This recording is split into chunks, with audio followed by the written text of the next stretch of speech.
Hello guys, and welcome po ulit sa aking YouTube channel Reg TV. And ako nga po pala yung Kuya Reg. At ngayon ang topic natin. Siguro napapansin nyo na to pag nag-aano kayo ng partner nyo, na ikaw muna yung pinapauna niya na labasan bago siya. Alam nyo, may mga rason kung bakit ginagawa ng lalaki yan. Kaya kung sa oras na yan, sinabihan ka ng mister or boyfriend mo na ikaw na yung mauna, sundin mo na lang siya dahil mas okay para sa kanya kapag ganon. Pero kung napapatanong ka kung bakit nga ba mas gusto ng lalaki na nauuna ka, panoorin mo ang video natin ngayon. At umpisa na natin yan pagkatapos ng intro.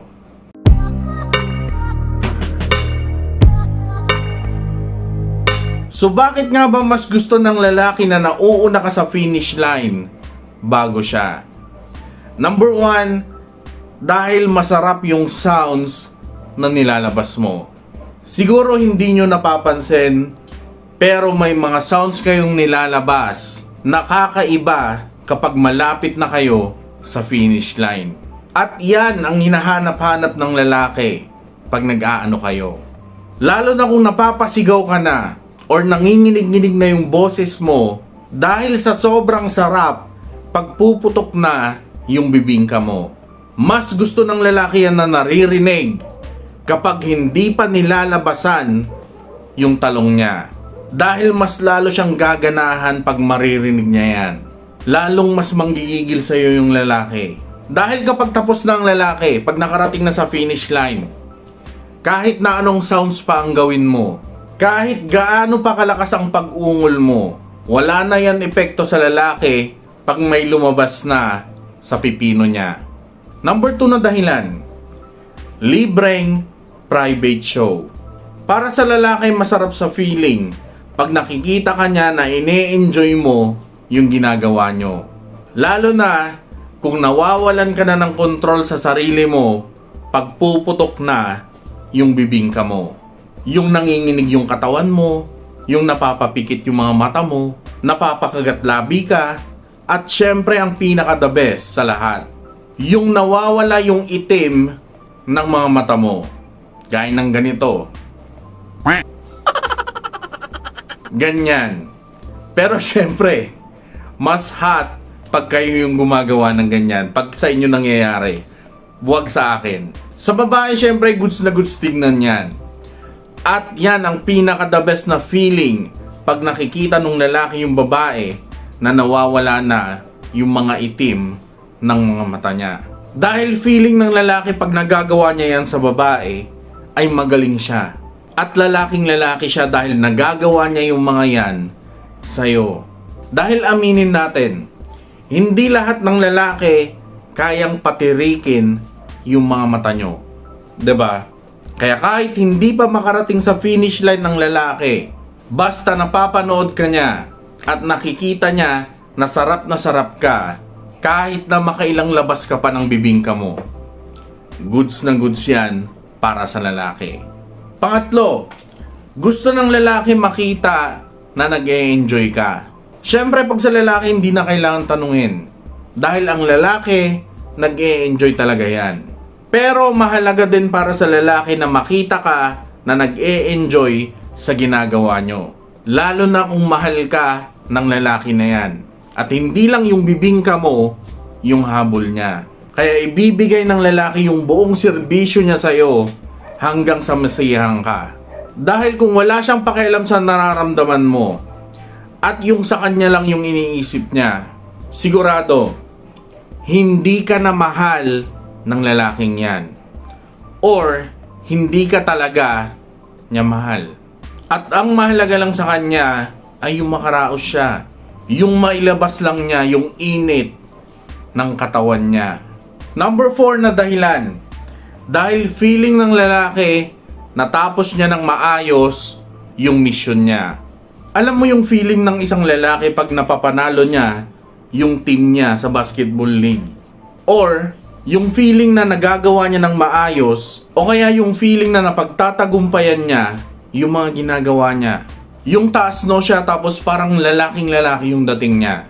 Ganyan yung feeling ng lalaki pag nakaraos ka na habang nasa bakbakan kayo. Dahil para sa lalaki, isang malaking tagumpay yung maiparamdam sa'yo kung gaano kasarap yung bakbakan pag siya yung kasama mo. Lalo na kung mahal ka talaga ng lalaki na yan. At makakampante na rin yung lalaki dahil hindi na niya iisipin na baka mabitin ka pa dahil tapos ka na eh. Kaya kung nakita mo na yung saya sa mukha ng lalaki pagkatapos mong makarating sa finish line, mukha yan ng isang lalaki na matagumpay niyang nagawa yung mission niya. At ang mission na yon ay yung paligayahin ka. Siyempre, 'di ba? Panglimang dahilan, dahil hindi niya kaya na magtagal. Alam natin, real talk, marami sa mga kalalakihan ang mabilis na makarating sa finish line. Yung parang nasa kalagitnaan ka pa lang ng bakbakan. Yung ine-enjoy mo pa lang yung bawat sandali. Tapos, sasabog na yung pipino niya. Maraming ganyan sa lalaki, real talk. At sigurado, marami din sa mga babae dyan ang naka-experience na sa mga partner nila. Kaya ang kadalasan na ginagawa ng mga lalaki na ganyan, nagko-concentrate sila na hindi masyadong maramdaman yung sarap. Yung sarap ng ginagawa nyo para tumagal sila at hindi kayo mabitin. Kaya kung sinasabihan ka na ng lalaki na ikaw na yung mauna, sundin mo na lang siya at huwag mo nang hintayin na magsabay pa kayo. Dahil pag gusto mo pa na magsabay kayo pero hindi na niya makontrol, tapos sumabog na yung pipino niya, kahit na mahal ka pa niya, sigurado mawawalan na yan ng gana sa oras na yan na paligayahin ka. Mabilis na rin yan makakaramdam ng pagod. At tatama rin na rin yan na mag-isip para makarating ka rin sa finish line. Kaya habang kontrolado pa niya yung sitwasyon, enjoyin mo na. At pag sinabi niya na ikaw na yung mauna, gawin mo na rin yung best mo para pumutok na yung bibingka mo. At huwag mo na siyang hintayin. Number 6, mahalaga para sa mga lalaki yung kaligayahan nyo. Alam nyo, masakit din para sa lalaki pag nabibitin kayo. Alam nyo, masakit din para sa lalaki pag nabibitin kayo. Totoo yan. Siyempre, iisipin din niya yung nararamdaman mo.